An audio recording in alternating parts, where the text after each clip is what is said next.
Welcome, everybody. With special welcome to Rachel Zolf, who comes this evening to UC Berkeley from Canada via Brooklyn, New York, and to Katie Fleischmann, who's joined the English department poetry critic community as a first-year student from Pennsylvania via London.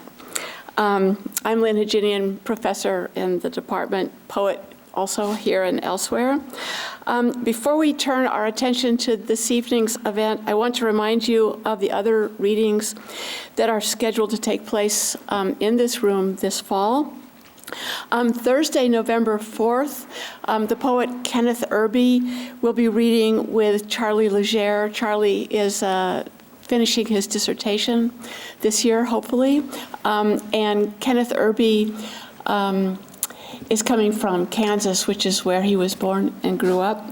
Ken Irby's new and collected poems was published about 6 months ago. It's about, 5 inches thick. He's a great poet and so modest that he doesn't get around very much. On November 19th, there's a special event celebrating publication of the complete poems of Larry Eigner. If Ken Irby's book is that thick, Larry Eigner's is actually about that thick. It's in 4 volumes from Stanford University Press, each about 2 inches thick, 8.5 by 11. The whole set costs $150, but they'll be available here for $130. They're really, if you could possibly afford them, Larry Eigner was one of the great lyric poets of the late 20th century. Was handicapped with cerebral palsy from birth and therefore didn't travel around giving readings at all, but spent much of his life in Massachusetts. And then after his father died and his mother couldn't physically take care of him anymore, he came to Berkeley and lived in the Bay Area community for the last maybe 15 years of his life. A truly magnificently great poet. So bring your $130, but just come. There's a lot of people going to be speaking here on that event. Robert Grenier, Rebecca Gatos, Michael Davidson, Hillary Gravendike, Bob Hass, Kit Robinson, and others, and there'll be a reception, food afterwards. So there's the temptation. On November 30th is another reading to celebrate publication of a book. This one is called Indivisible, an anthology of, of contemporary South Asian American poetry. It's edited by 3 people, Nilanjana Banerjee, Sumi Kaipa, and Parinias Sundaralingam. I've never actually heard Parini's name pronounced, so I'm not sure I have it right. There'll be readings by contributors and editors, including a grad student from this department, Swati Rana, on that night.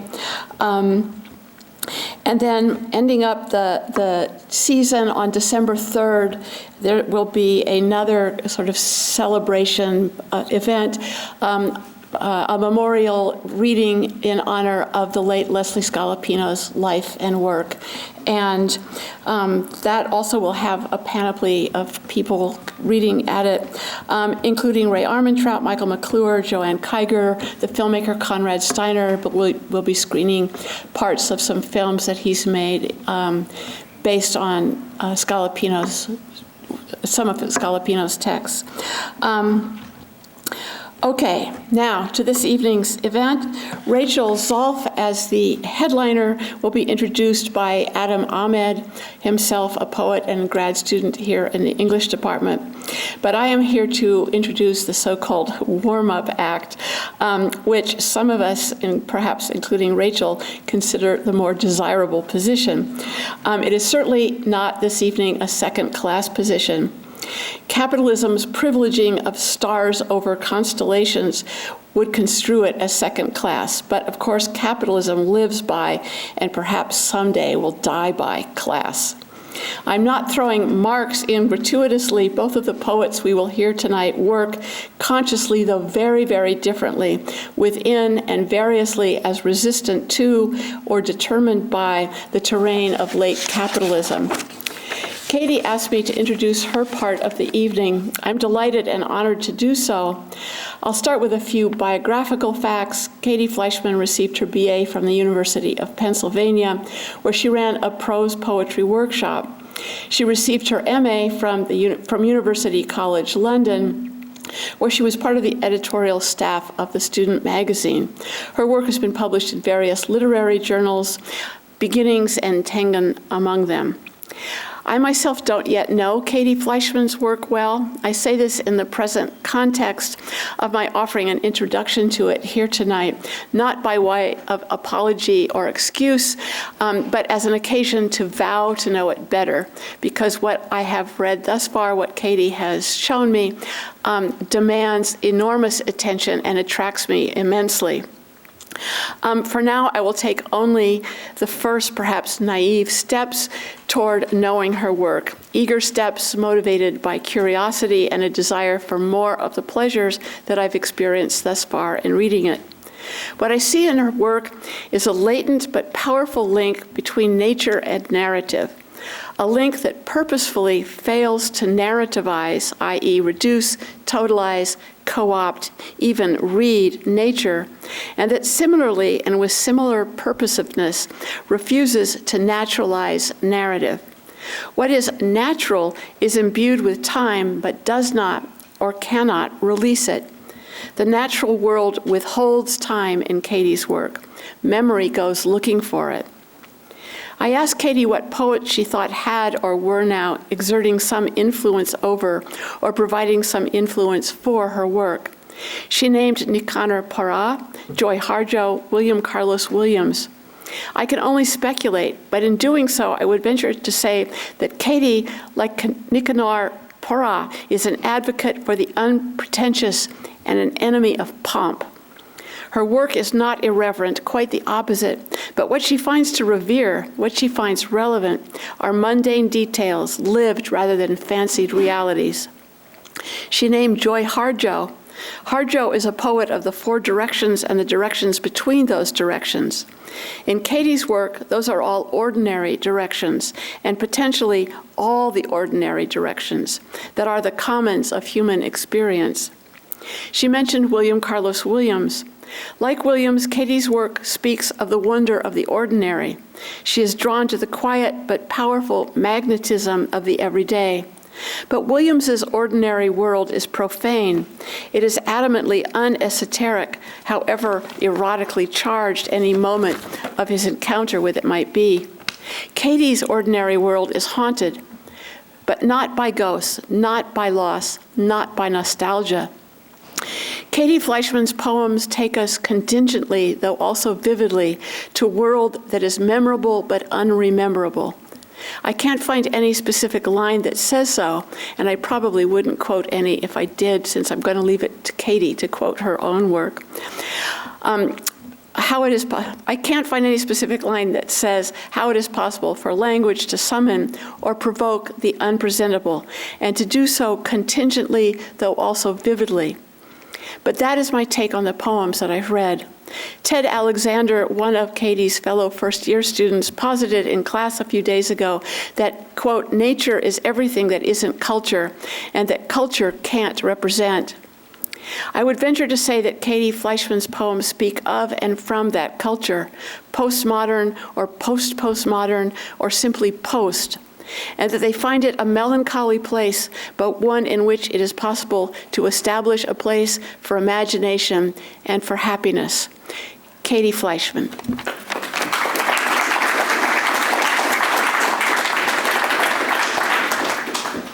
Wow, I didn't know that.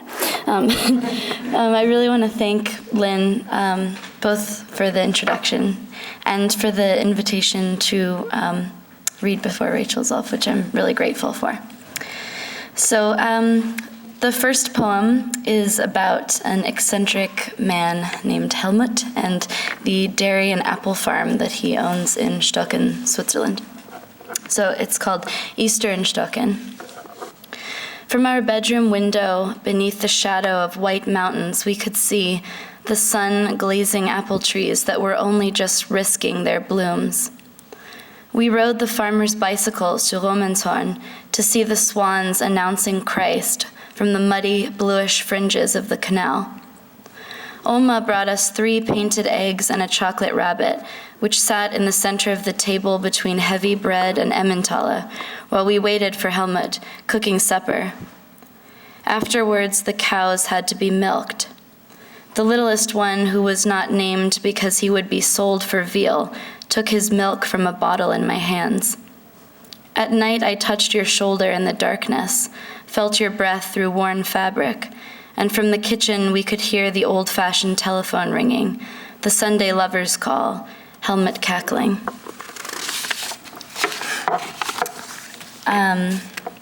So this second poem I actually wrote on a poetry retreat, and Ashbery and Dickinson make cameos because they were the featured poets of the weekend, so they were sort of floating around in my mind. And it's called Mousetrap. Some of them kill quick, break at the neck, others not at all. The one my roommate and her newfound British accent set out on our kitchen floor was a glue trap. In the morning, we found a heaving mouse there, near dead from struggle. But you peeled its tiny paws like the pink hands of a fetus from the stickiness, took it to some trees a few blocks from my apartment and set it free.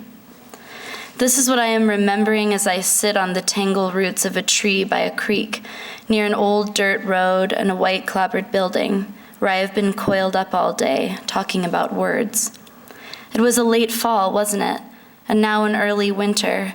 See the snow faintly sifting itself from the sky? Not enough to ruffle the wrists of fence posts, Dickinson style, to be sure, but enough to set off a low, fiery maple in the midst of a bunch of evergreens here like a shrine. Enough to crunch beneath my feet before yielding to the spongy earth below. And I think of your face when I opened the envelope that brought me here, my gray fur shivering with the pleasure of the late October air, my small body hungering for yours, my eyes creating you before me again and again, but never quite right, kind of like this poem.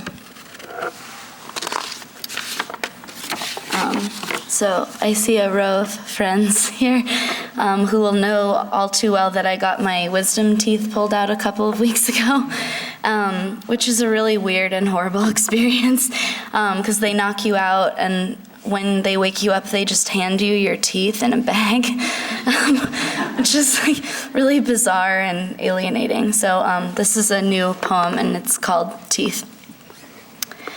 These are the relics, and they are 4. No one will worship them but me.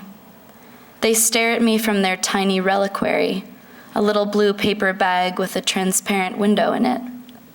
I am yours, they say. They are humongous. I shake them out like dice, and when they hit the skin of my hand, my whole being shudders at the touch of its own missing pieces. It is closing up against them.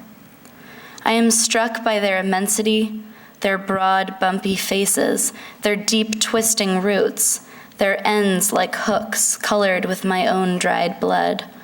Oh, positive, no fairy will pay me for these monsters. They are the things excavated from the wet cavern of my tongue, a dragon at the pearly gates of a guideless underworld, and the horrible, bony fingers of their roots reach upwards to remind me that I am not whole. They are all I have of myself outside of myself. I clutch at them. They are all of me that will not rot and shift. So I've been bouncing around for a few years before I moved to Berkeley, and the last place I lived was London. So surprise, this poem about London is about rain. It really does rain there all the time. So it's called Spring in London. Spring in London, and it was always raining. It rained in torrents, sheets, light dapples, dreary sobs, and all the music in the city was Prokofiev's. I washed dishes for all those hundreds of people, and while the water ran, I thought, you. The rain speckled the bus windows. It flooded the stairways to the tube. It soaked the entrances to the library until the pile of the carpet was swampy. You were only a shadow. Because the wind wore me down, I was in the rain, against this wind, against the rain, along the Thames. This is a river that never changes. This is a wind that grabs at my woman's body. Nothing can change this river. It is always like paper. In the sun, it is flat like gray paper, and in the rain, it is crumpling, wet paper. It is like disintegrating. I will make you wince just to look at me. My feet are wet from this rain, wet and deeply cold, but the squares of this city are shining. They are wet and breathing. They are breathing and shining like the stones can come alive. At night, the bitterness of soap on your sweet, death-like hair, and the desires you whisper like a curse. Okay, this is the last one, and it's about a horse breeding farm. It's called Hacienda Fontaintenata. What I remember is the stench of clementines pressed into terracotta by the feet of dogs. The Argentine, young, balding, streams of Spanish curse words like the chain of cigarettes in his mouth, his arm deep into some horse, cleaning her out for the ultrasound. Then the tiny vigor of a life unborn, making itself known from the mealy gray screen. In the blackness that followed throwing the hay, all 9 dogs clambering at the kitchen door, the middle-aged farmer cooked vegetables, lording over a long grill. The smoke from his pipe curdled in the nostrils of his children. Sometimes I could not remember which language I was speaking, just trying to be understood. The night the foal was born to a mare called Answer, it was Easter. We had been to Lucca in the rain. The farmer threw her placenta to the dogs. In the mornings, the sheen on the wide brown mares, their deep whispery words with leggy foals lying folded beneath the olive trees.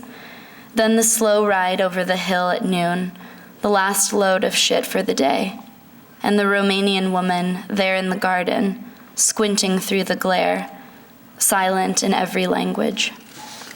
Thank you.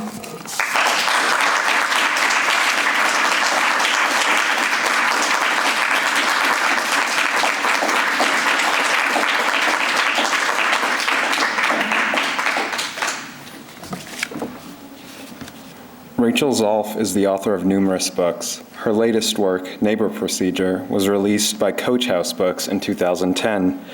Previous collections include Human Resources, which won the 2008 Trillium Book Award for poetry and was a finalist for the Lumda Literary Award. Shoot and Weep, Masque, which was a finalist for the 2005 Trillium Book Award, and Her Absence, This Wanderer, which was a finalist in the CBC Literary Competition. Though Neighbour Procedure seems to represent a shift in Zolf's subject matter, it continues her effort of using poetics to test the limits of what poetry can say, limits which in the span of the book enumerate until they no longer signify a single horizon. We see evidence of this in the title poem, where the accrual of neighbors prevents the coordinates of the speaker's space from being defined. Quote, "My neighbor replied the sound came from my home. When he opened the door, his neighbor was standing there. When I opened the door, I saw my neighbor in the doorway." In these openings and closings of doors and associative possibilities, the poetic eye finds itself estranged from the sounds of its own occupation. Zolf's poetry is littered with these directionless echoes and approximate neighborhoods of meaning. To be sure, though the terms of occupation are defamiliarized through these semiotic enumerations, they still insist on the specificity of the place. Neighbor Procedure takes its name from an Israeli Defense Force arrest tactic of using Palestinian civilians to order other Palestinians to leave their homes. And the book seems equally burdened with double-sided neighbors. Here, military forces borrow their lessons from European avant-garde tactics of disorientation, We're told about semiotic strategies that led a Dadaist settler to change the name of one Palestinian village from Rein Hud to Rein Hud, yet another example of an interminable neighbor. Zolf presses against the difficult-to-utter syllables while courting other forms of nonsense in her acknowledgement of these Dada and futurist tactics of evacuating meaning. Quote, "We demanded the tabula rasa Dada covers things with an artificial gentleness. The police of the police are manifested only in violent Dada and Dada tactics." Though Zolf's accumulation of these through Zolf's accumulation of these contexts and frames, the idea of making it new, both aesthetically and diplomatically, acquires a new sense of limitation. This is a book where art risks and often knowingly replicates the same violence on its subject it outwardly seeks to escape, as we see in one poem, which sounds like a how-to guide for state-authorized terror. Quote, "Waiting, interrogation, waiting, interrogation, waiting, interrogation," in a similarly wrought poem that reads like a minimalist mantra expunged of all the human minutiae. Quote, "Car bomb, car bomb, car bomb, car bomb, car bomb." To the eyes of American readers, this breed of monotonized violence and exhausted vocabulary seems more suited to a news ticker or a Twitter feed. But offered as poetic material, these repetitions similarly bear association to futurist obsessions with warfare, more proof that even the frame of poetry generates its own historical and political dissonance. In its numerous divisions and allegiances, Neighbour Procedure is a book of openings and disclosures, violences and failures, a book where literary and linguistic neighbors multiply until they no longer occupy a single frame, where each time the neighbor is called for, it's uncertain what the terms of that engagement will be. And for me personally, Neighbour Procedure shows that many frames still need to be altered. For example, as long as the Arab is irretrievably bound to allegories of national security, the list of Palestinian names in the poem Grievable will not say what they mean to say. As long as we regard these conflicts with the innocence of one completely removed from their consequences, these names will appear unpronounceable. It's here that we see poetry pushed against its limits. In a book fraught with the tension between art and life, Neighbour Procedure asks us to reconsider the spaces that we as Americans or Westerners daily construct around ourselves. And it's only through this extra poetic practice that such English approximated, apostrophe lettered, can begin to be felt be'auzenahum. Please join me in welcoming Rachel Zolf.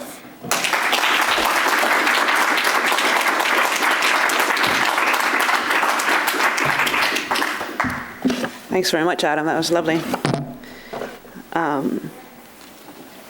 And many thanks to Lynn for inviting me. I'm truly honored to be here. And I also thank you for enabling this expansive reading space. I think I can read my whole book in the time allotted, and it feels like an immense privilege. Neighbour Procedure is a book of poetry made almost solely from collage textual material. Statistics, reports, theory, story, fact, song, myth. There are probably only 3 lines that can be attributed to me in the book. No beauty here, narrative faltering, and aware of the risk, these phrases. The extensive research I draw on to create the poems is related to the Palestinian-Israeli conflict, but the poems themselves speak to the larger effects and affects of war and occupation. Some topics that we explore through writing require testimony, some confession, some polemic. The intricate competing knowledges in situations like the one in Palestine-Israel demand an approach that burrows into the gaps between calcified positions, interrogates these liminal spaces, and brings new possibilities to the surface. This is where experimental, avant-garde, whatever you want to call it, poetry works, does its work. In its effort to use form to release what I call the mad affects that can both hinder thought and set it free. The first section of Neighbour Procedure is called Shoot and Weep, which, like the term purity of arms and the phrase "we are a moral army," is an unofficial slogan of the Israeli military, alleging that each soldier weeps whenever he or she pulls the trigger.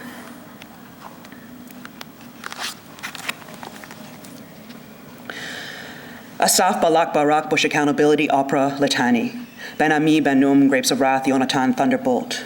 Ben Num Bet Chometz Picturesque Journey Youth of Spring Chorav Dani Dekel Defensive Shield Stream Nimbus Star. Gideon Harel Hiram Determined Path Nimbus Par Nimbus Horeb Jephthah Days of Penitence Water Moon Javas Kadem Kill Road Closed Rainbow Nimbus Grass Nickel Sham Maccabee Purple Iron Brothers Gazelle God of Wrath Mate Mispar Yim Dwell Just.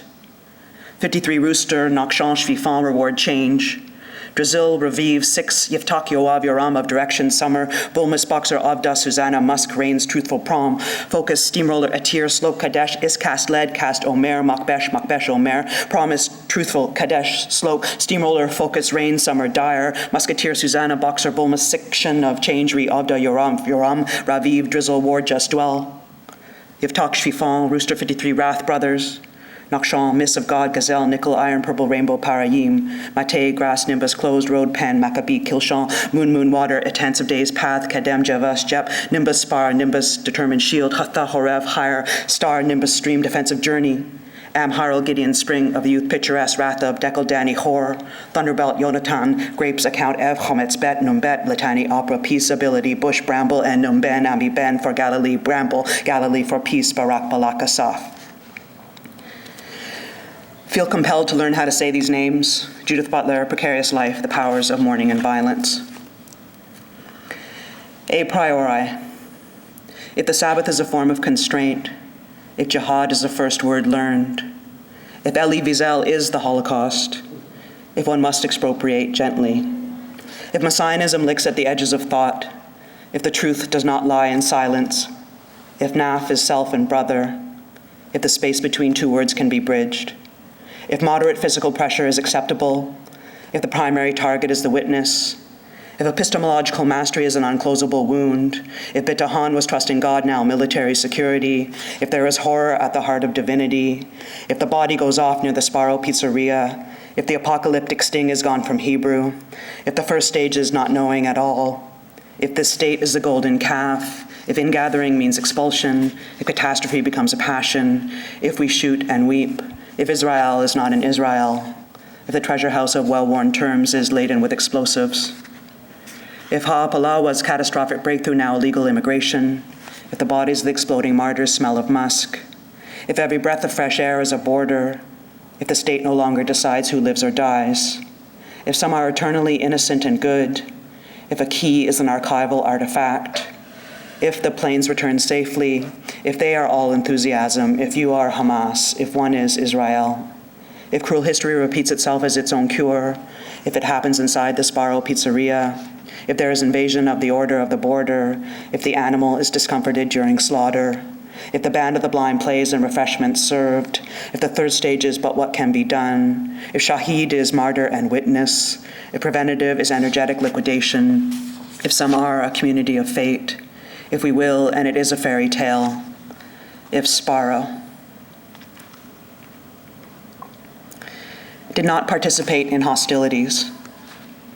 When she approached the barrier while flying a kite at the beach, when he picked grass for his flock while sitting in the tin-covered divan, when she crossed the street while on the way to buy candy, when trying to find work, while at home eating supper, while collecting scrap metal with his brother, while fixing the water container during curfew, when on duty in a cement factory, while grazing the flock with 2 children, when he drew a lighter in the shape of a pistol, playing outdoors near the zoo during a demonstration, restoring the ancient palace, standing next to her window, serving customers in his butchery, treating the wounded, harvesting olives with a group of children on a hill, wandering about, directing traffic in the field, near a house, on a motorcycle, in her mother's arms, at a flying checkpoint, on his way to work, on her way to school, with 2 fishermen on their way back to shore, coming home from prayers at 5 a.m.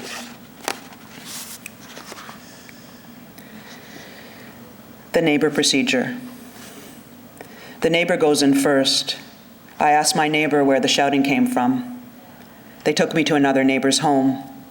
We go through the whole house with the neighbor. At 4 a.m, I heard my neighbor calling me.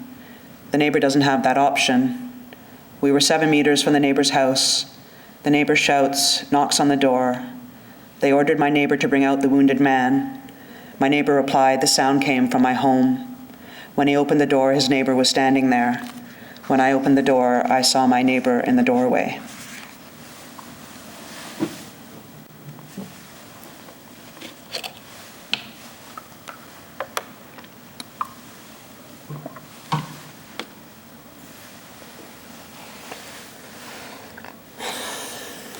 The Barber. One soldier danced into the shop, nice, nice, whose faces were painted, certain images don't appear. Cutting in random lines, the machine touched my scalp. Can you be gentle? I'm not an expert. Open your mouth. A group of children stones his weapon on my shoulder. Intolerable eruption patting his chest. Now I'll tell you my name. Sometimes staccato, sometimes continuous. The soldier left the barber shop with the scissors. The soldier left the hair on my lips. We have to make you do a little sports. Me, I got the call up, great, let's go beat the shit out of them. A stinking sack on my head and cuffs marked made in England. A stone thrown at total awareness tells night from day. By certain signs they call my number, but you can't chop wood. Without splinters tied to the chair, I'm going to dirty my hands. Aware of the risk these phrases stop vehicles passing by. I don't like criticism from high-souled people losing track of time. Not a good idea for us. 2 clubs broke, embarrassed suit doesn't fit. He's got a pain in his heart, raining with strong winds. 95% of the work shouldn't involve pangs 3 or 4 meters back. Of a big blue conscience, I can't talk to you gently. If we don't hurry, people will die closed inside hell. We're Jews. We've been through the Shoah to forget all the time somehow. The holy national interest confessed to distributing leaflets. The quiet of the night took the piece of white paper and left the room. Just a note about this next one. Heather Reisman is the billionaire owner of and so-called chief book lover of Chapter's Indigo Books, which is Canada's Barnes & Noble. She and her husband started a foundation for lone soldiers who are individuals who have no family in Israel but decide to join the Israeli military. This foundation pays for post-secondary tuition and living expenses for lone soldiers who choose to remain in Israel after military service. There are between 5,000 and 6,000 lone soldiers in Israel from around the world. The lone soldier. Lone soldiers don't get visits from mom and dad. Came from Connecticut, alone. No nation on earth that is more lonely. Came from Callup, alone. Don't have a brother to our coping. Don't have a sister to our escape. No partner to a mobilization. Supposed to get wings and fly off on your own. It means mom can't bake a cake for my army buddies. It means coming home before Shabbat and doing laundry. A book with no cover. I prayed I'd receive. Can't even express. Being a lone soldier means being alone. But Baltimore should know you're not alone. A helping hand extended, a hug Siberia. Like a Casablanca medal, serving is the most Israeli part. With you, Ukraine, now and forever. Thank you to all of Ekaterinburg's picks. Coin of the realm is U.S. brain and heart power, putting yourself forward on the Tehran line for our quality in South African human resources. These are the kind Canada wants to be made of. Many lonely hearts, one great library. Chief book lovers, weeps guaranteed at the end. And a note on this one, Thomas Hobbes wrote that power is the capacity to give names and enforce definitions. Former Israeli General Moshe Dayan said, speaking of the 418 Palestinian villages destroyed in 1948, you do not even know the names of these Arab villages, and I do not blame you because those geography books no longer exist. The poem is meant to be recited 12 times with different names each reading until all destroyed Palestinian villages are invoked, save a remainder of 2 lines left unvoiced. The capacity to give names. Nahal arose in the place of Mahalul, Kibbutz Gavat in the place of Jibta, Kibbutz Sarid in the place of Hunefis, Ein Hud turned into Ein Hod, Al-Khazariya now Me'az Chaim, Aluma instead of Hatta, Ruchama on top of Al-Jamama, Kefer Warburg in lieu of Kastina. Shahar stands in for Al-Fallujah, Ma'anit in the shoes of Wadi Ara. Galon stepped into Ra'ana, Nurit substituted for Nuris. Nachalat Jabotinsky supplanted Al-Shuna, Yisrael squatted on Zirin. Naj succumbed to Sterot, Beit Natif pinned by Rogrit. Safaria quashed by Hosha'aya, Tel Aviv cut out El Sheikh Muanis. Canada Part grafted onto Imwaz. Staim burrowed into Al Barail. Amalim nullified Abu Shusha. Gansorek consumed Al Nabi Rabin. Jimzu demolished by Gimzo. Kibbutz Shalavern snuffed Salbit. Zakim extinguished Cherebiya. Bashit devoured by Kanat. Na'an lay waste to Al-Na'ani. Yavna struck at the heart of Yibna. Al-Dawayima shattered by Amatzia. Kibbutz Biria made short work of Biria. Alma laid axe to the root of Alma. Zarnica ravaged Zarnica with fire and sword. A certain kind of madness. Little town of Bethlehem in barbed wire and concrete. We'll be friends and I'll help you clog the throat. The bulldozer uprooted each deed and thought big. The doctor stuck the stethoscope through the gap. No continuity between ground and sky. The border churning documents with the soil. Apache in the air, caterpillar on earth, crust and subterrane. The baby's head crowned in the corridor. Land flattened turns to a neighboring field. Run from the depressing tin huts to pick some last oranges.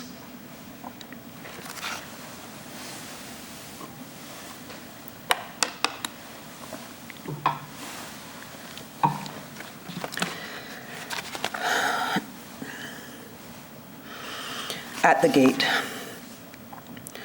What's with this donkey tying the rope to the Jeep? Told me to where the saddle's leg fell off and it roamed around. Ride to the greenhouse, narrative faltering, put it on my shoulders. Hands bound, no beauty here, just a donkey with 3 legs. I'll chase you to make a long story short, get rid of it. The saddle's still on my back, I forget its name. This once a potential explosive donkey, go fuck it. An hour later, negated lives have a strange way of remaining animated. The donkey's back, lifting the tail and tying it around. My head led the donkey aside and shot it in the head. I stood behind the tail too short. Enough. His weapon, 30 minutes. I tried to look. We must attend, losing what we can't fully fathom. Then he tightened the saddle and returned my ID. Harming families has proven an effective policy. I'm illiterate and a widow, and everything came as a surprise. By the power vested in Regulation 119, the abstract rises up and destroys the real. The Molotov terrorist's grandmother did not show me a decree. The engineer took a tape measure and a hole gapes in the familiar space. One shove and a favor of 5 minutes to remove belonging. I saved the oil in some of a Red Cross tent, while the living turns into an incident that took 2 hours. Declare this my signature, forbidden to smash the sealed openings.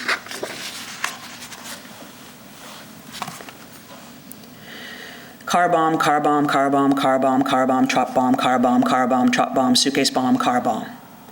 Car bombs, car bomb, car bomb, car bomb, mule bomb, car bomb, car bomb, car bomb, car bomb, car bomb, car bomb, grenades, mule bomb, car bomb, car bomb, car bomb, car bomb, car bomb. Car bomb, belt bomb.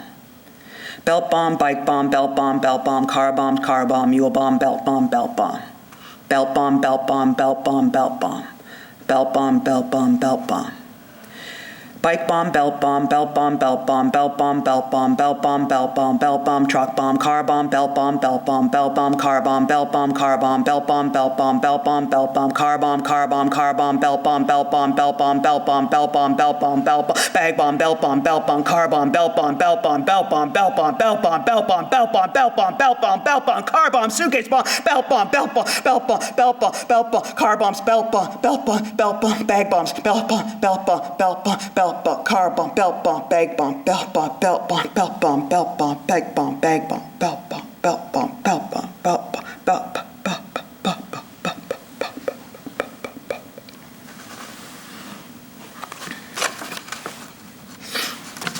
A failure of hospitality.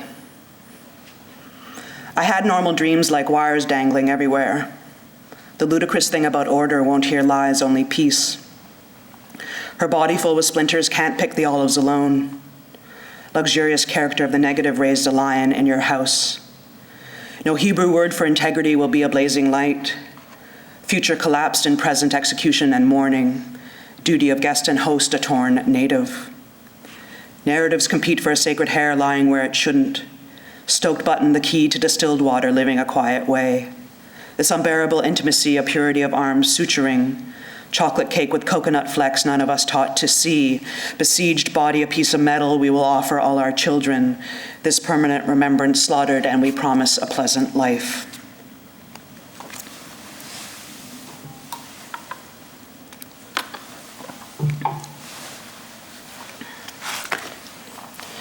Grievable. Dua Nasser Saleh Abdul Qadir. Zahir Jaber Muhammad al-Majdalawi. Ghanem Khalil Muhammad al-Khatib.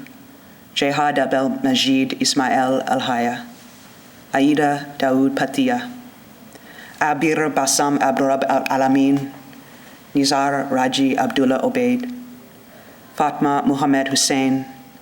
Mesaoud Rajab Muhammad Subuh. Anan Muhammad Asad al-Tibi. Hamedach Mahmoud Jamel al-Fumi. Sarah Sleiman Abdullah Abu Ghazal. Rakan Abed Kayad Nisrat. Rizuk Ziad Rizuk Musleh. Hamid Yassin Hamid Balul. Islam Hasham Razak Saharan. Waheb Musleh Naif al-Dik. Bushra Naji Wahesh Barjish. Rami Samir Naif Shana'a. Zainal Abidin Muhammad Mahmoud Shaheen. Reda Aisha. Abdel Karim Khaled Salam Zaharan. Mustafa Hamdan Abdul Qadir Ramlawi. Ikrami Ghaleb Nimer Abu Amsha. Ikram Barhum Salman Qadi. Adib Salim Ibrahim Ahmed. Wa'el Taleb Muhammad Nasser. Iman Muhammad Haju. Kamala Muhammad Asad al-Shuli. Saeed Salam Sulaiman Hajjaj. Najwa Awad Rajab Khalif. Hamdan Muhammad Hamdan Barhum. Muhammad Mahmoud Rajab al-Jarjawi. At 5 o'clock in the morning. Nominal. 14, 13, 33, 17, 42, 10, 17, 65, 21, 52, 15, 8, 15, 16, 16, 14, 28, 17, 25, 35, 18, 15, 41, 23, 22, 38, 38, under 1, 20, 20, 24, 20, 19, at 5. Loss has made a tenuous we. A touch of the worst border my wound testifies. Names must break up and flatten my foreignness to myself. One is hit by implements given over without control, exhausted not knowing why beauty is left of me, what hair. Fathom who have wires in the other I have lost. Neighbor renews itself in the inexhaustible. Violence a sudden address from oil. Enthusiasm impressed upon concept. Impinging splinters oneself fallen. Mark that is no uniform. Right open an unbounded gap. Undone by the seal of the other. You are what I gain through this disorientation.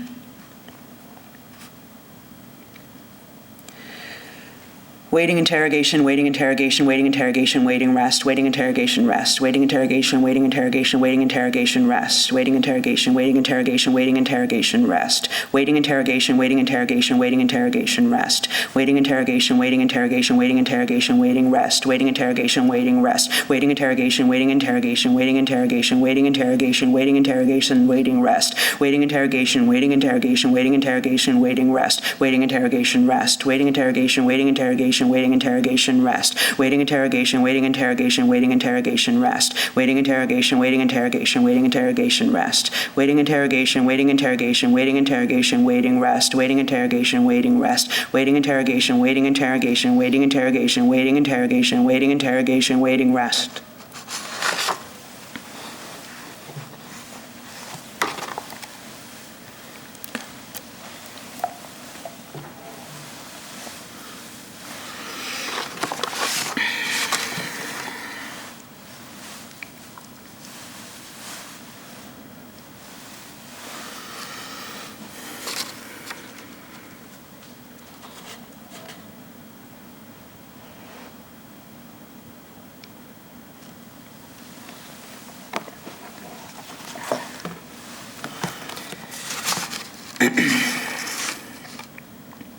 The second section of Neighbour Procedure, Book of Comparisons, was created using an 11th century linguistics text called Book of Comparison Between the Hebrew and Arabic Languages that examines the common verbal roots in the sister Semitic languages of classical Hebrew and Arabic as a method of biblical translation and exegesis.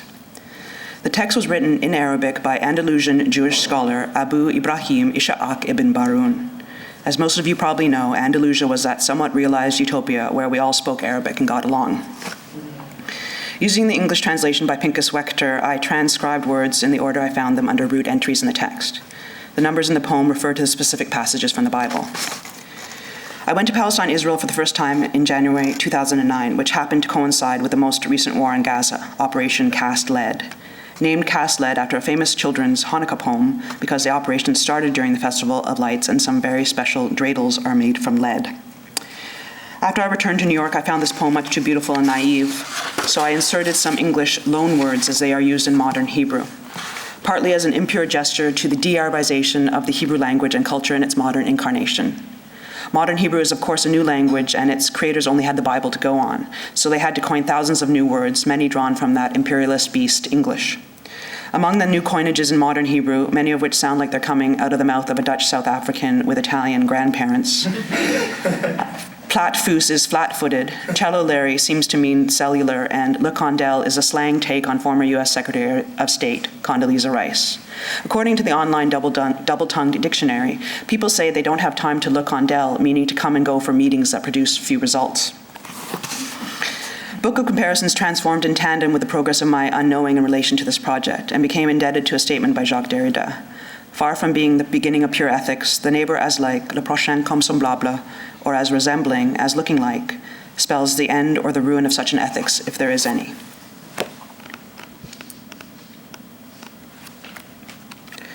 Book of Comparisons, 19:9. To set, start, sun, west, she departed, raven, antishemi, willow, an Arab, the Arabs, a pledge. 16:22. To pick, glean, gleanings from catastrophe fruit trees that fell to the ground. 34. To tie, bind, I bound the man with a platfoos strap. How well he fastened his hypotheti pack saddle. This appellation clung. 32.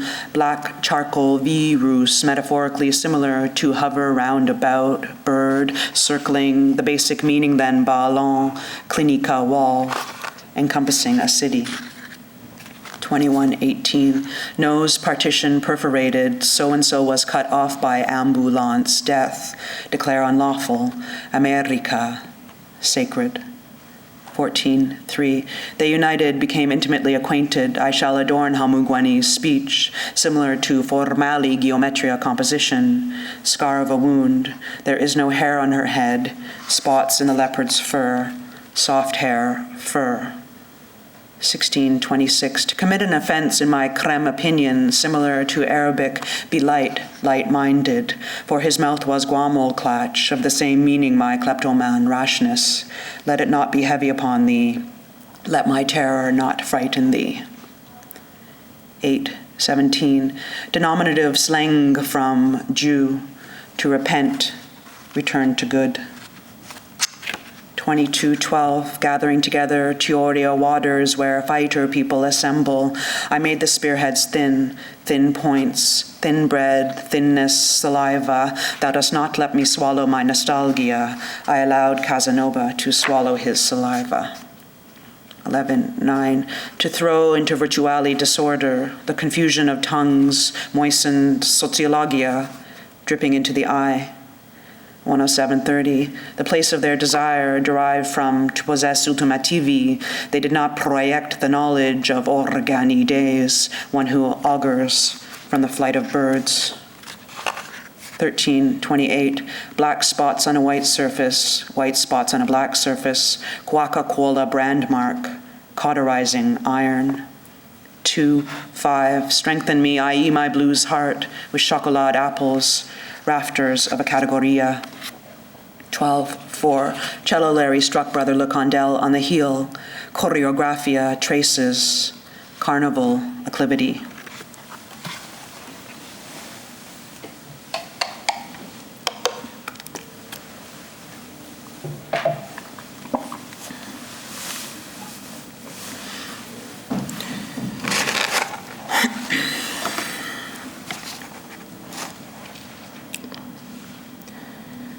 The third section of the book is called Innocent Abroad, which is a nod to Mark Twain's famous account of his trip to the Holy Land, Innocents Abroad, or the New Pilgrim's Progress. I wrote this section after I returned from Palestine, Israel, and I deliberately did not write about my direct experiences there. Instead, I inserted mad affects into other people's thanatorist and orientalist narratives, Twain's included. As Shoshana Fellman writes, the more a text is mad, the more, in other words, it resists interpretation, the more its specific modes of resistances to reading become its subject and its literarity.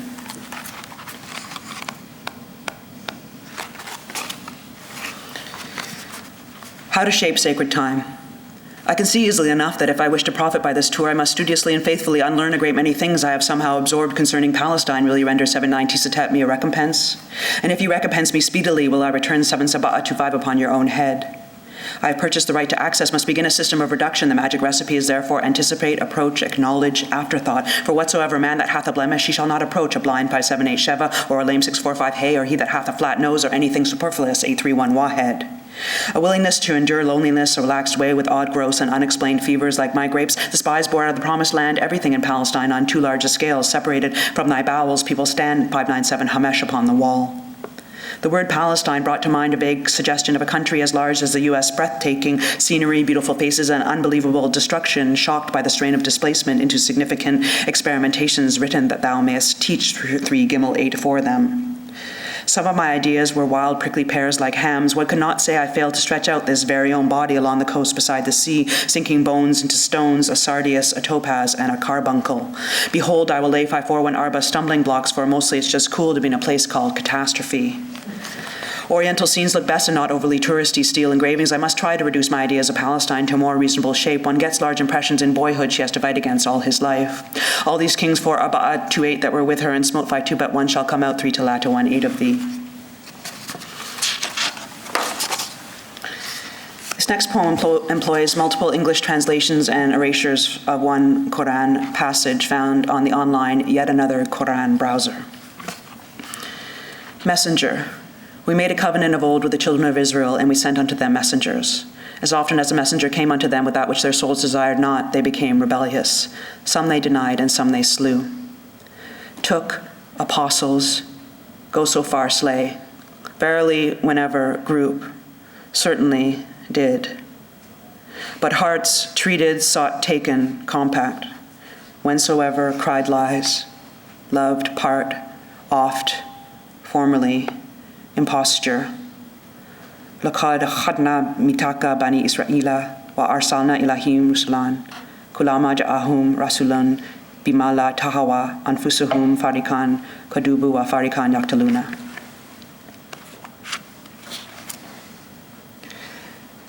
This next piece is based on true stories, including an account of what the first Israeli in space, Ilan Ramon, brought with him on the fateful Columbia voyage in 2003.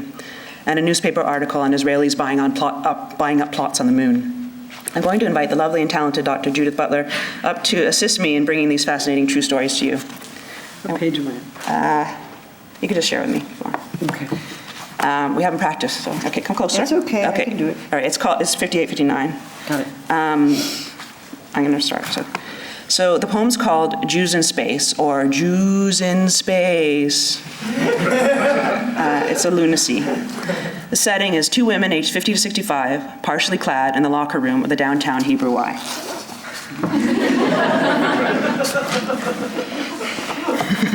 You go first. Morocco is so beautiful, the mountains, the people. What's this I hear about a new trip? We can only do this covertly, quietly in December. Good for you. How long? 10 days we shall act like silent spies. Only 10, not very much. We shall spirit the penniless population across the border, and out of this world we shall buy. Yes, but where is this Lebensraum? Israel has great spas and bomb shelters come guest rooms, but you know the moon's the only place we're safe from anti-Semitism. Aha. Is it safe to go now? Yes, and spas are much cheaper. Israelis own 10% of the moon already. Then go. I imagine it will bring up philosophical thoughts about manifest destiny. I was thinking of pitching a story to the Globe's travel section so I can get it paid for. Good for you. But you know, you'll need a unique angle when what matters isn't infinity, but a language cleansed of all magic. I'm going with my daughter, who's measuring dust flows above the Mediterranean. There, you can write it from your perspective and her perspective. And my niece, who's bringing a barbed wire mezuzah, a dollar bill, and a tiny Torah scroll from Bergen-Belsen. That's your angle. Write it from your perspective, your daughter's perspective and your niece's perspective, floating and looking at our peaceful planet while eating kosher nash and reciting Israel's Declaration of Independence. That was great.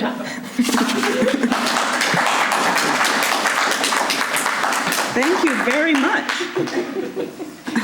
The best yet. Okay, a little note about the next one. The Jerusalem syndrome is indeed a diagnosable affliction and can be found in the DSM-4 under culture-bound syndromes, which include ghost sickness, old hag syndrome, and brain fag. Jerusalem syndrome. It shares some features with the diagnostic category of a brief psychotic episode, although a distinct progression of behaviors has been noted. 1, anxiety, agitation, and tension. We don't think in the holy places, we think in bed afterwards, surfeited with sights. 2, declaration of the intent to split off from the group or family and tour Jerusalem alone, the would-be messiahs, the misfits, the misguided, all flowering in the small hours. At this point, hotel personnel or tour guides may refer the tourist for psychiatric evaluation. 3, a need to be clean and pure, compulsive baths and showers, fingernail and toenail trimming. Our pilgrims' chief sin is their lust for specimens. 4, preparation often with the aid of hotel bed linen of an ankle-length toga-like gown. A tall Arab swarthy as an Indian, robe sweeping down a very star-spangled banner of curved, sinuous bars of black and white. 5, what a relief to steal a procession or march to a holy place without a guide along to talk unceasingly about every stone you step upon and drag you back ages and ages to the day it achieved celebrity. 6, public recitation, usually shouting or singing of loud Bible verses or spirituals. Adrenaline rises when you approach the vicinity and the focus is near egoic mental pain. Has it ever needed to hide its face? 7, welcome America. Yes, there are cowboys in Jerusalem roping rough, stubborn Maxim girls. How wearily the smelched ideas swarm about your path. The sermon is usually confused and based on an unrealistic plea to adopt a more wholesome, moral way of aren't IDF women the world's sexiest soldiers? This next poem explores an aspect of the Israeli Defense Forces, the IDF's so-called Neighbour Procedure. Their use of Palestinians as human shields, including forcing so-called Johnnies to break walls inside their neighbors' homes so that the army can move literally through the interior walls from house to house. Chicago is mentioned in the poem, and it's the name of the Mockup Town the military uses to train for these urban warfare maneuvers, some based on concepts filtered from Deleuze and Guattari and the Situationists. Germania was a curious IDF code name for the Jainin refugee camp, a site of fierce Palestinian resistance. Unwalling the Law is a partial palindrome of U.S. artist Gordon Matta Clark's practice of unwalling the wall. Rosh Katan is Hebrew for small head. The double-tongued dictionary defines it as, quote, an attitude of avoiding responsibility, of extreme self-interest, or of strict adherence to the rules to the point of obstruction or absurdity. The term seems to have arisen in the Israeli military. In the beginning, he broke on his own initiative. I'm a complex creative artist moving through walls, no picture left hanging, cupboards fall, my writing not intended for ordinary mortals in the US. I'm a mentor liberating panic families from house to house of thought.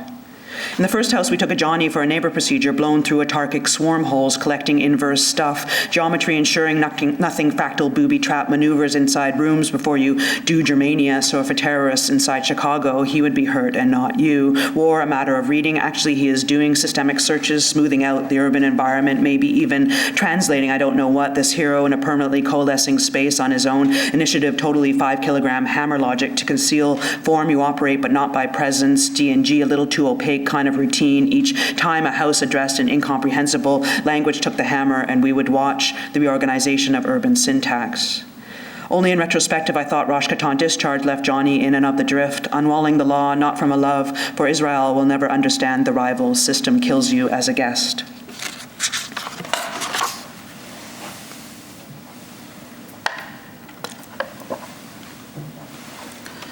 So the following piece is inspired by Dadaist painter Marcel Janco emigrating to Israel in 1953 and taking over a former Palestinian village to create a Dada artist colony for Jews. Janco and his friends changed the village name by one letter from Ein Hud, which means trough springs in Arabic, to Ein Hud, which means glory springs in Hebrew.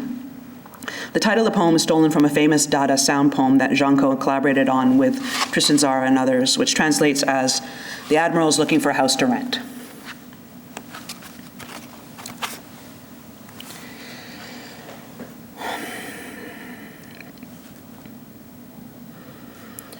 L'amiral cherche une maison à louer. Once there was a single Ain Hood, now there are many versions. How could any of us escape that deadly layering? How could we have failed to be grotesque? 783 shmone, Harry, 1 shmone, a hot, children, 1 wahed to a hot, suck 324 shalach, in it, dole, 564 hamesh, and thick darkness, 2 aims, shrine bed. I hope to find a Tahiti like Gauguin for my painting. Has Dada ever spoken to you about sleeping with Israel? How happy I felt as I left the Ministry of Absorption, bearing a new name. Overturned by whom? Dada. One shouldn't let many words out your day. Sheer dogs 361 wallhead, and the fowls 57 Zion hamesh of the heaven. The key to a house in a small suitcase. Someone walks on your feet. It's Dada. Janko wore the Persian shake pants in the former Masque cum Café Voltaire, le geste gratuit protean state of mind where yes and no unsplit at street corners like dogs and grasshoppers, and the beast 92 Tesha of the earth 7 Sabah sick to devour and destroy la colline, to Ostein bed and 12 pillars, le tapis, We witnessed the desert and its smoothed out music, abandoned Arab village and objet trouvé, replete with scenes of biblical desolation. The Holy Virgin was already a Dadaist. Mrs. Janko mourned the pleasing decay of another ruin.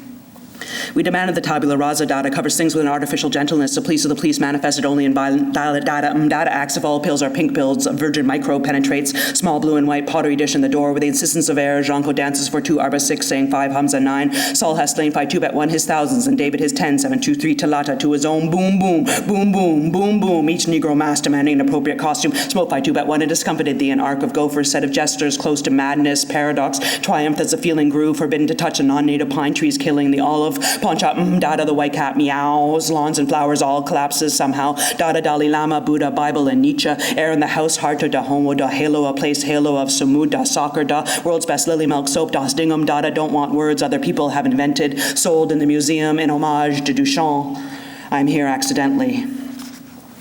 ABC fulminates against 1, 2, 3 to disseminate little ABCs and big ABCs in a form absolute. Why can't a tree be called 608 shesh ploop ploosh grand dead neighbor? The ideal sexual partner shall pay 779. She's a tet of a tolerant lesbia. Regula can't take it over. It kind of takes over. Let's change one letter only in Palestine. You kind of crawl into somebody else's 531 Hamesh soul. Leave philosophy in a rage and sharpen your wings. And there are 64 Abba faces shall conquer an art studio asleep all the gold of earth and sun. And all the people shall say 5 pay 9 jouissance or thanatourism. Cursed 7 Sabah and 9 the ground. In sorrow shalt thou eat thy search for India, glory springs in the place of trough springs, distressed creature, 531 Hamesh Pananka, present absentees like ghosts as it was in Dada, Nima, Tiknits, Jaga, Insomnia, Zig, Kla, Klo,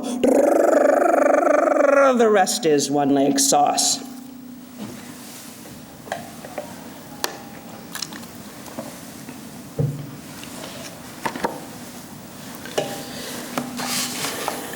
The next poem draws on Ron Silliman's January 6, 2009 blog post on the war in Gaza and its comments stream, as well as comments to online articles from the Boston Globe, Haaretz, and Julicious.com.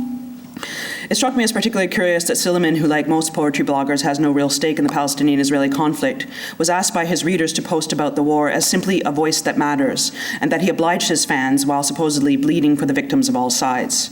The poem also borrows pithy phrases from fridge magnets available for purchase at the Museum on the Seam for dialogue, understanding, and coexistence in Jerusalem, such as, quote, if I keep a green bough in my heart, the singing bird will come. It also makes use of a statement that Jacqueline Rose in The Question of Zion borrows from Russian formalist Viktor Shklovsky.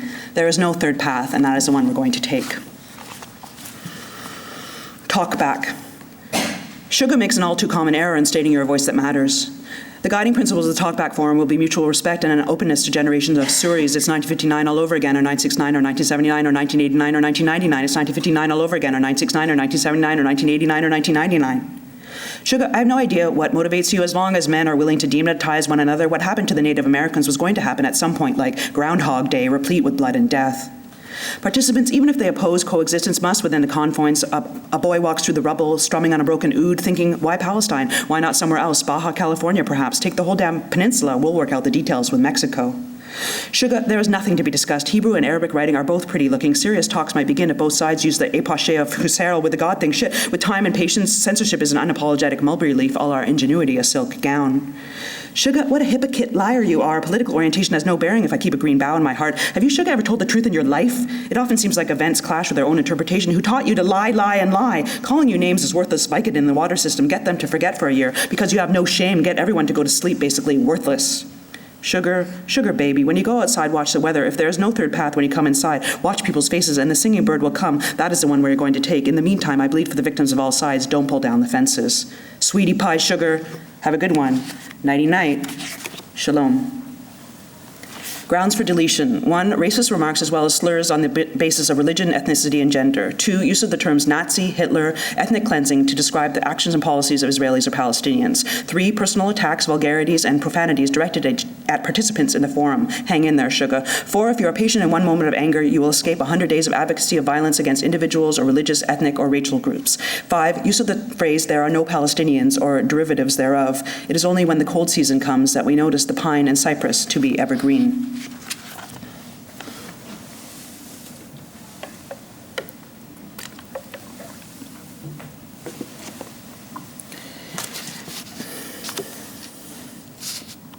After the massacres in the Sabra and Shatila refugee camps in 1982, a journalist asked philosopher Emmanuel Levinas, for the Israeli, isn't the other above all the Palestinian?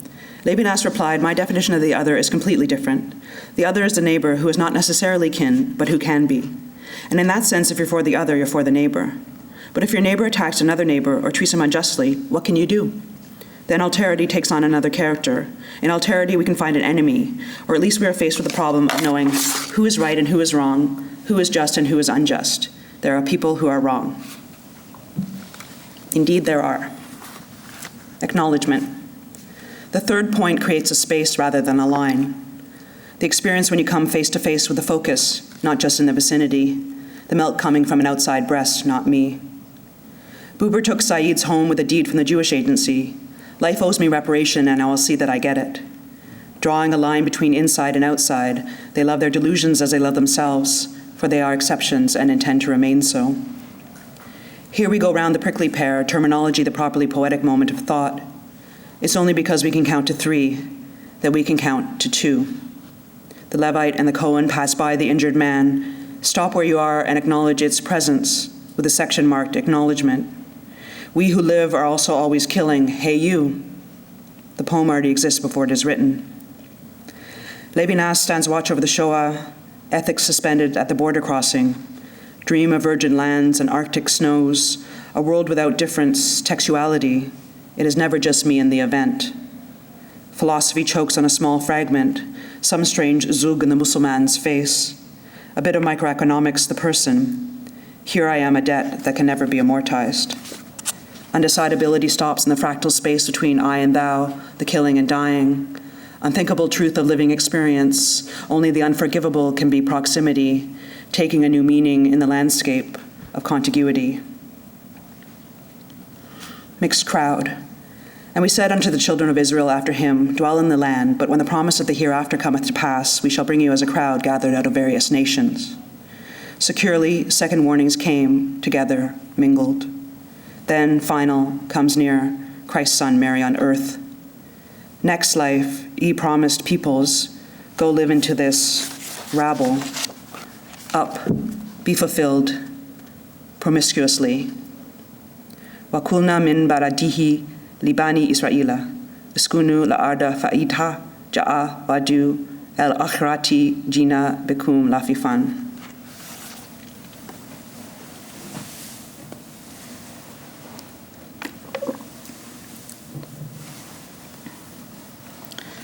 This next piece is partially inspired by Michael Tausig's provocative rhetorical query, was Walter Benjamin the first suicide bomber? Chips of Benjamin's messianic now time flash up as unarchived moments of past suffering that interrupt and reorient this one. I'm also moved by Derrida's profane messianic hope without content, which can manifest itself as an urgent injunction to act in the present, much as democracy or justice avenir may never come.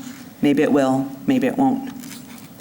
Benjamin vacillated for years about whether to learn Hebrew and emigrate to then British Palestine. I too have experienced an uncanny aversion to things modern Hebrew, barely progressing beyond the Aleph Bet.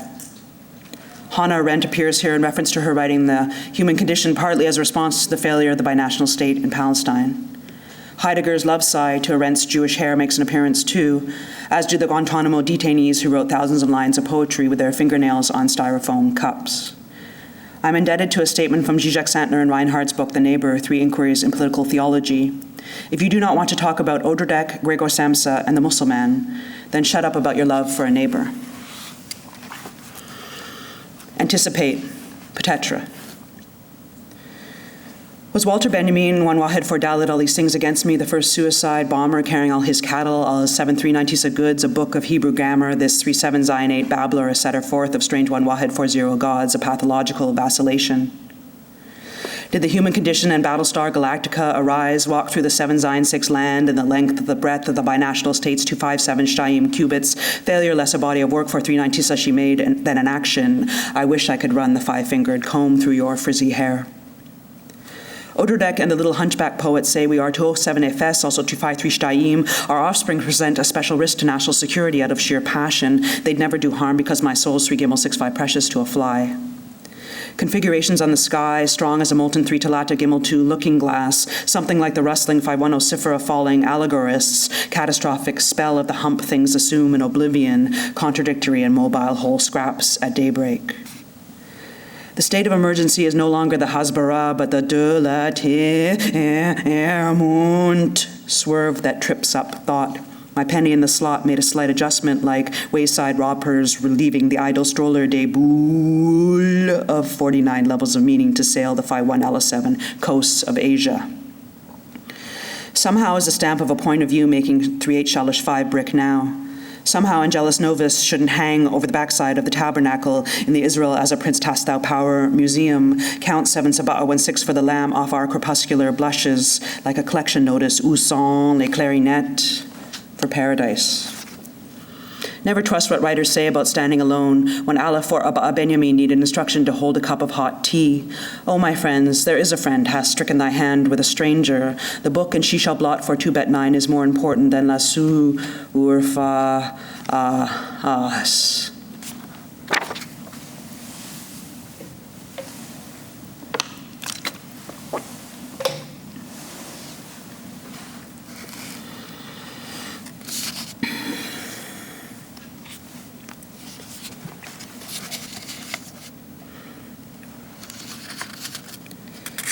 The last section of the book, Leve, comprises 4 remnants of an otherwise abandoned poem on Israel's 33-day assault on Lebanon that started July 12, 2006, and was my original awakening to this project. The poem was to be 33 pages long and a 4-square war map, containing language from daily war coverage in the Globe and Mail, top left, Lebanon Daily Star, top right, New York Times, bottom right, and Jerusalem Post, bottom left is Times and bottom right is the Post. Canada and Lebanon, of course, both being northern neighbors to supersized southern presences. I reclaimed these few days in January 2009 in Jerusalem during the latest assault on Gaza. It seemed appropriate, somehow. Leve. Day 2. They caught us with our pants down. A naked woman tucks herself, no identifiable body, into the Arabic scene. We feel weak now by money, destroying the Islamist genie. Turn back the clock framed with glowing white sparks. I don't suggest conquering. To Jaja is better than to war. Deadliest day of the high chalky spine of the conflict since last year, nobody's calling for reservations. 9 members of the Salmia family, an act of war restrained but very, very, very famously denied the painful Holocaust airstrikes coupled with rhetoric. Residents gave out sweets, wardens heard cries of joy, hugging and kissing for Abdullah. Like all good theater, the story and Wiesel is the bulk of the perverse momentum of its own work. Day 3. Our field of action, large rhetorical escalation, our actions diverse. Every tree a target, measured, first her head, unequivocal, then her arms, torn pages rustled eerily in hot wind, itching, signed Israel. It sometimes seems that time, language added, collapsed, blurring the lines between root causes and consequences. If you're positioned a full page, I mean it's a resort, not a war zone. How can you make it into a sticker? Quiet as a panic buying ended, each of our soldiers pure gold. I thought you were going to ask, I don't want anything to breathe about the pig. Day 4, a hammer to kill a fly, let us open our associations. The other cheek is not, look into the middle of the sea. Logical, not hysterical, we will go beyond and beyond. Iran, a nasty look at it burning. Not a passionate summer fling, uncalculated adventure, common field of emotions. Poster boys of Muhammad and Ali swallowed a cancer and must vomit up. How many Arabs for each Israeli? Who needs peace when you have America? Day 5. This is my first war. I will not ask you for your history, only the birds outside.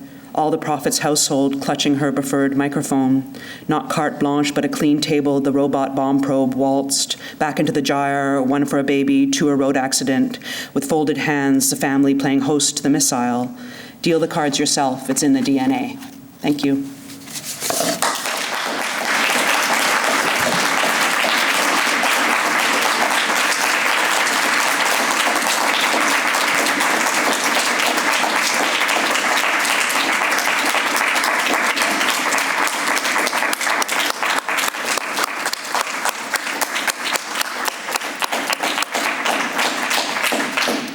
Thank you, Rachel Zolf. Thank you, Katie Fleischmann. Thank you all for coming. Books by Rachel are here for sale from the Callup bookstore. Come take a look at them, buy a copy. Possibly Rachel will sign them for you. I haven't asked her. Yes, she nods. So yeah, take a look at the books. And thanks again to Rachel and Katie. That was stunning. Yeah, we can applaud again.